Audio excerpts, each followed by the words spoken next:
Ikhwan akhwat yang dimakan Allah Subhanahu wa taala, berdasarkan sidang isbat pemerintah ditetapkan pada hari ini adalah tanggal 1 di bulan Dzulhijjah. Jadi sekarang tanggal 1 di bulan Dzulhijjah kita masuk.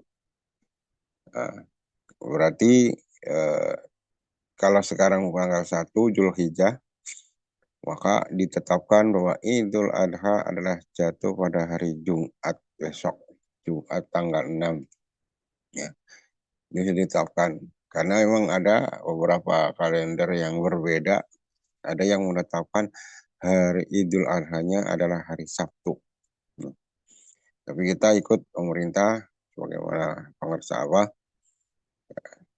Hari ini adalah tanggal 1 bulan Dzulhijjah. Nah, nanti insya Allah nanti Idul Adha jatuh hari Jumat, dan sudah mengeluarkan maklumat oleh guru kita ketika Idul Adha itu hari Jumat, maka tidak ada sholat Jumat. Ya, jadi sampaikan ketika Idul Adha itu hari raya Idul Adha jatuh hari Jumat, maka tidak ada sholat Jumat. Jadi nanti sholat zuhur berjamaah seperti biasa. Ya, tidak ada sholat Jumat.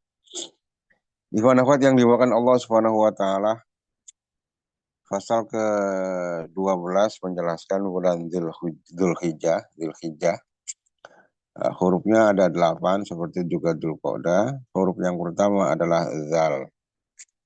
Zal. Wa amma zalu fi hada syahri zikrullah. Qala Allah Ta'ala fil Qur'anil Karim. A'udzu billahi minasyaitonir rajim. Utlu ma uhiya ilaika minal kitabi wa aqimis salata innas salata tanha 'anil fahsya'i wal munkar. Wala dzikrullahi akbar. Wallahu ya'lamu ma tasna'un. Wal muradu huna dzikru lafdil jalalah, dzikru ismul jalil, dzikru sultanil asma, dzikru ismul jami' lima'anil asma'il husna. Guru kita menjelaskan bulan Dzulhijjah, huruf zalnya adalah zikir. Ya, zikir ini jelas. Nah, sebenarnya bulan yang lalu juga kembalinya ke zikir juga, zauk. Dzulqa'dah zilnya adalah zauk. Rasa ibadah, rasanya zikir, rasa.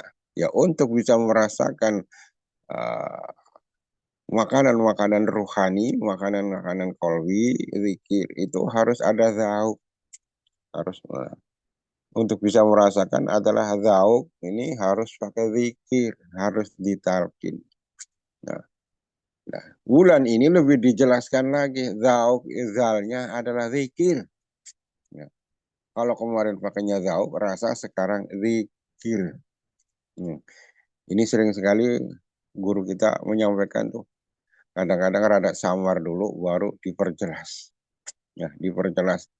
Seperti yang sampaikan oleh guru kita beberapa akhir ini, bahwa talqin zikir itu mengantarkan ruh seseorang, mengantarkan jiwa seseorang ke hadirat Allah Subhanahu wa taala, bukan mengantarkan mayat ke kuburan. Nah, ini bahasa sangat jelas. Jadi talqin zikir itu mengantarkan ruh kita kepada Allah, bukan mengantarkan mayat ke kuburan. Nah, ini dulu sebelum ada ini, guru kita itu sudah menyampaikan, ya, sudah menyampaikan dalam bahasa yang lain, yang masih rada samar. Ya. Guru kita dulu pernah menyampaikan, kita ini jangan mikirin jasad kita mau dikubur di mana. Jadi Allah pernah menyampaikan, jasad kita ini jangan mikirin badan kita, fisik jasad kita ini mau dikubur di mana, siapa yang gotong. Nggak usah dipikirin, pasti ada yang ngurus, kata Allah. Jadi kita ini jasad kita dikubur di mana, mau di Pondok Ranggon, mau di mana, nggak usah dipikirin. Pasti ada yang ngurus. Jadi jangankan kita yang dikenal di lingkungan masyarakat, orang yang tidak dikenal pun kalau meninggal di lingkungan kita, pasti ada yang gotong, pasti ada yang ngurusin mayatnya. Jadi nggak usah dipikirin ini. Yang perlu dipikirin itu kata apa dulu sampaikan. Yang kata apa di, yang perlu di kalian pikirkan itu siapa yang mengantarkan ruhmu ke hadirat Allah Subhanahu wa taala. Ini pertanyaan Allah dulu. Jadi yang perlu dipikirkan siapa yang mengantarkan ruhmu. Kalau yang mengantarkan jasadmu udah pasti banyak, apalagi orang kaya. Ya. Yang perlu dipikirkan itu ruhmu. Sebab manusia ada jasad, ada ruh. Jasad sudah pasti banyak yang nganterin. Ada yang nganterin, udah pasti. Nah, ruhmu itu siapa yang mengantarkan kehadirat Allah Subhanahu wa taala? Itu yang kalian pikirkan. Ya. Itu dulu Abah menyampaikan itu. Dan sekarang lebih jelas lagi bahwa semua jawabannya adalah talqin. Supaya kita ini ruh kita sudah ada yang nganter ke hadirat Allah, harus proses melalui talqin. Maka ditegaskan oleh guru talqin zikir itu mengantarkan ruh kita ke hadirat Allah Subhanahu wa taala, bukan mengantarkan mayat ke kuburan. Lah pertanyaan siapa yang mengantarkan ruh? Ya guru mursyid. Ya. Kan dalam syairnya Gus Dur itu Al-Qur'an Qadim Wahyu minul yo tanpa tinulis iso diwaca iku wejangan guru waskita den tancapake ing jero dodo. Ya, ada proses talqin penancapan kalimat Al-Quran, pohon Al-Quran, wahyu minulya ditancapkan ing jero dodo. Siapa yang nancapin? Guru mursyid, guru wasito. Kalau seseorang punya guru mursyid, ditalkin, sudah ditalkin oleh seorang guru mursyid, ditirakati, diriadoi, diamalkan. Nah, apa buahnya nanti di akhirat adalah ora kesasar ruh lan sukmane. Ruh dan sukmanya, jiwanya, ruhnya nggak bakal nyasar. Kenapa? Ada yang nganterin karena dia sudah proses talqin. Alhamdulillahilladzi faddalana ala katsirin min ibadihil mu'min. Sampai guru kita itu menegaskan, meskipun dia udah jadi kiai besar, nah, udah jadi kiai besar santrinya, pondoknya pesantrennya 1.000 lantai, santrinya ribuan. Kalau belum ditalkin, belum punya. Kalau belum ditalkin, belum punya yang mengantarkan ruhnya ke hadirat Allah. Dia bisa jalan sendiri. Ya boleh jadi kiai ini selamat, tapi jalan sendiri. Ya. Tetap nanti proses prosedur umum dilaksanakan. Nah, ada namanya pencabutan nyawa, ada namanya pertanyaan alam kubur, ada namanya karantina di alam barzah. Proses itu akan dijalani kalau tidak punya guru mursyid. Tapi bagi orang yang ditalkin, sebodoh apapun menurut pandangan umum, dia orang bodoh, ngaji nggak bisa, boro-boro baca kitab, baca Quran aja nggak benar. Tapi ditalkinkan zikir, dia selamat. Dia ada yang mengatakan ruhnya kehadirat Allah Subhanahu wa taala. Nah, inilah zikrullah. Nah, zikrullah disampaikan oleh guru kita. Ini yang disampaikan oleh guru kita mengutip firman Allah dalam surat Al-Ankabut. Utlu ma uhiya, bacalah apa yang aku wahyukan kepadamu Muhammad dari kitab. Wa aqimis salata inna salata, dirikanlah salat. Sesungguhnya salat adalah mencegah dari perbuatan keji dan mungkar. Wala zikrullahi akbar, dan sesungguhnya zikir lafaz Allah itu adalah lebih agung. Wallahu ya'lamu ma tasnaun, Allah mengetahui apa-apa yang kamu lakukan. Nah, di sini guru kita menitik beratkan wal muraduhuna zikrul lafzil jalalah. Jadi dalam Al-Quran ini yang dimaksudkan dengan zikrullah adalah zikir lafaz jalalah, lafaz Allah. Jadi zikir lafaz Allah, zikir nama yang agung, ismu jalil, zikir sultan asma, ya, zikir yang mampu mengumpulkan makna asmaul husna. Semua makna asmaul husna yang kita ketahui dalam Al-Quran 99 itu tersimpulkan dalam kalimat Allah. Nah, jadi orang yang sholat itu bisa mencegah perbuatan keji dan mungkar. Tapi harus ada zikirnya. Wala zikrullahi akbar. Zikir lafaz Allah. Zikir yang ditanamkan oleh seorang guru muslim. Ismu zat yang ditanam, yang di dalam hati. Bukan suara yang di lisan. Nah, inilah khusyuk. Zikir itu adalah khusyuk. Dalam Al-Quran Allah berfirman, alam yakni lilladzina amanu an takhsha qulubuhum bi dzikrillah. Apakah masih belum juga khusyuk?